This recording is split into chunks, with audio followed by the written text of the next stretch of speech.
നമസ്കാരം, news Kerala today big 10 ന്യൂസിലേക്ക് സ്വാഗതം. ചൈനയിൽ സൈനിക പരേഡ് പങ്കെടുക്കാൻ കിം ജോങ് ഉനും പുടിനും 26 ലോക നേതാക്കളും കൂട്ടത്തിൽ. ചൈനയുടെ സൈനിക പരേഡിൽ നോർത്ത് കൊറിയ ഭരണാധികാരി കിം ജോങ് ഉനും റഷ്യൻ പ്രസിഡന്റ് വ്ളാഡിമിർ പുടിനും പങ്കെടുക്കും. രണ്ടാം ലോക യുദ്ധത്തിൽ ജപ്പാന്റെ കീഴടങ്ങലിനെ സൂചിപ്പിച്ചുകൊണ്ട് നടക്കുന്ന പരേഡിലാണ് ഇരു നേതാക്കളും പങ്കെടുക്കുന്നതെന്ന് ചൈനീസ് വിദേശകാര്യ മന്ത്രാലയം വ്യക്തമാക്കി. ഗാസ സിറ്റിയെ ഇടിച്ചു നിരത്തി ഇസ്രയേൽ ടാങ്കുകൾ, പരിക്കേറ്റും കുടിയിറക്കപ്പെട്ടും ആയിരങ്ങൾ. ഗാസ സിറ്റിയെ ഇടിച്ചു നിരത്തി ഇസ്രയേൽ ടാങ്കുകൾ. കഴിഞ്ഞ ദിവസം അർദ്ധരാത്രി നടന്ന ആക്രമണത്തിൽ നിരവധി വീടുകളും കെട്ടിടങ്ങളും തകർന്നു. നിരവധി പേർക്ക് പരിക്കേൽക്കുകയും കുടിയിറക്കപ്പെടുകയും ചെയ്തു. ഇന്നലെ യുദ്ധത്തെക്കുറിച്ച് അമേരിക്കൻ പ്രസിഡന്റ് ഡൊണാൾഡ് ട്രംപിന്റെ നേതൃത്വത്തിൽ നടത്തിയ ചർച്ചകൾക്ക് മുന്നോടിയായിട്ടായിരുന്നു ഇത്തരം ആക്രമണങ്ങൾ. 16-കാരന്റെ മരണം ChatGPT കാരണമെന്ന് മാതാപിതാക്കൾ. ഓപ്പൺ എഐക്കെതിരെ കേസ്. യുഎസിലെ 16-കാരന്റെ മരണത്തിനു പിന്നിൽ ChatGPT എന്ന ആരോപണവുമായി രക്ഷിതാക്കൾ മുൻപിൽ. സംഭവത്തിൽ ഓപ്പൺ എഐക്കെതിരെ 16-കാരന്റെ മാതാപിതാക്കൾ കോടതിയെ സമീപിച്ചു. ആർട്ടിഫിഷ്യൽ ഇന്റലിജൻസ് അല്ലെങ്കിൽ AI അധിഷ്ഠിത ചാറ്റ്ബോട്ടായ ChatGPTയുടെ ആദം റെയിൻ എന്ന 16-കാരനെ മരിക്കാൻ പ്രേരിപ്പിച്ചു എന്നാണ് മാതാപിതാക്കളായ മാറ്റ് റെയിനിന്റെയും മരിയയുടെയും വാദം. ഇത് കാണിച്ച് ഇരുവരും ഓപ്പൺ എഐ കമ്പനിക്കെതിരെ കാലിഫോർണിയ കോടതിയെ സമീപിക്കുകയായിരുന്നു. ഏപ്രിലിൽ ജീവനൊടുക്കിയ ആദമും ChatGPTയും തമ്മിലുള്ള ചാറ്റ് തെളിവായി കോടതിയിൽ ഹാജരാക്കിയിട്ടുണ്ട്. ധർമ്മസ്ഥല കേസ്. മുൻ ശുചീകരണ തൊഴിലാളിക്കെതിരെ വ്യാജരേഖ ചമക്കൽ ഉൾപ്പെടെ 10 വകുപ്പുകൾ കൂടി ചുമത്തി. ധർമ്മസ്ഥലയിൽ വെളിപ്പെടുത്തൽ നടത്തിയ മുൻ ശുചീകരണ തൊഴിലാളി CN ചിന്നയ്ക്കെതിരെ കൂടുതൽ വകുപ്പുകൾ ചുമത്തി കേസ് അന്വേഷിക്കുന്ന പ്രത്യേക സംഘം. ഭാരതീയ ന്യായ സംഹിത പ്രകാരം കള്ളസാക്ഷ്യം പറയൽ, വ്യാജരേഖ ചമക്കൽ, തെളിവുകൾ കെട്ടിച്ചമക്കൽ തുടങ്ങിയ 10 കുറ്റങ്ങളാണ് ചുമത്തിയത്. ചിന്നയ്യ പറഞ്ഞ ഇടങ്ങളിൽ നിന്ന് കണ്ടെത്തിയ അസ്ഥികളെയും ധർമ്മസ്ഥലയിൽ നിന്ന് കാണാതായ പെൺകുട്ടികളെയും അസ്വാഭാവിക മരണങ്ങളെപ്പറ്റി അന്വേഷണം പുരോഗമിക്കുകയാണ്. ജമ്മു കാശ്മീരിലെ പ്രളയത്തിലും മണ്ണിടിച്ചിലിലും മരണം 41. ജമ്മു കാശ്മീരിലെ കത്രയിലെ പ്രളയത്തിലും മണ്ണിടിച്ചിലിലും മരണം 41ആയി. വൈഷ്ണോദേവി മണ്ണിടിച്ചിലിൽ 34 മരണമുണ്ടായി.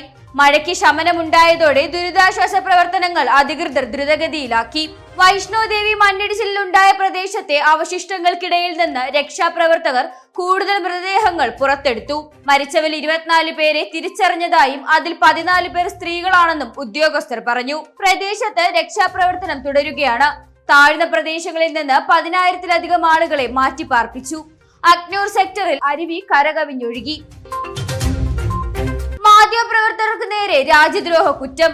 അസം പോലീസിന്റെ നടപടിക്കെതിരെ KUWJ DUJ മാധ്യമപ്രവർത്തകർക്ക് നേരെ രാജ്യദ്രോഹ കുറ്റം ചുമത്തി. രാജ്യദ്രോഹ കുറ്റം ചുമത്തി കേസെടുത്ത അസം പോലീസ് നടപടിക്കെതിരെ ദില്ലിയിൽ പ്രതിഷേധം.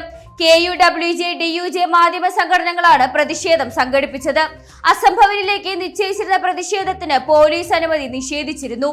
മുതിർന്ന മാധ്യമപ്രവർത്തകരായ കരൺ താപ്പർ, സിദ്ധാർത്ഥ് വരദരാജൻ, അഭിസാർ ശർമ്മ എന്നിവർക്കെതിരെ കേസെടുത്ത സംഭവത്തിലാണ് മാധ്യമപ്രവർത്തകർ പ്രതിഷേധം സംഘടിപ്പിച്ചത്.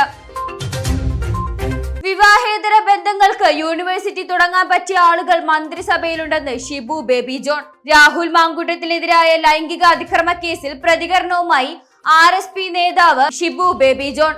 രാഷ്ട്രീയത്തിലെ കറുത്ത അധ്യായമാണിതെന്നും രാഷ്ട്രീയക്കാർ ആരും ദൈവപുത്രന്മാരല്ലെന്നും ഷിബു ബേബി ജോൺ പറഞ്ഞു.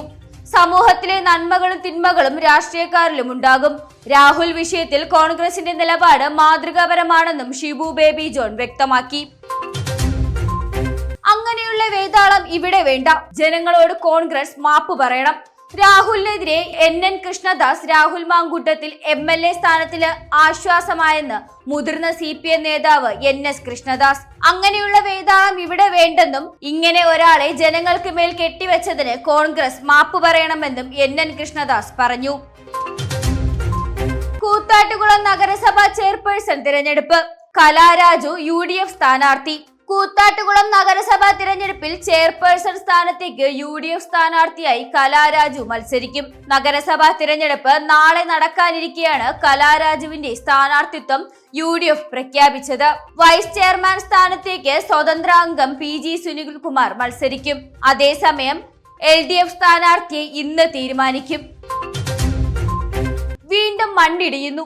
താമരശ്ശേരി ചുരം വഴിയുള്ള ഗതാഗതം നിരോധിച്ചു. മണ്ണിടിച്ചിലുണ്ടായ താമരശ്ശേരി ചുരം വഴിയുള്ള ഗതാഗതം നിരോധിച്ചു. ചുരത്തിലേക്ക് വരുന്ന വാഹനങ്ങളെ അടിവാരത്തും ലക്കിടിയിലും തടയുമെന്ന് താമരശ്ശേരി ഡിവൈഎസ്പി അറിയിച്ചു.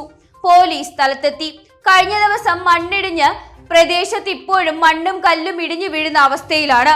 പ്രദേശത്ത് കനത്ത മഴ തുടരുന്നതിനാൽ വെള്ളം കുത്തിയൊഴുകുന്ന സാഹചര്യവുമുണ്ട്.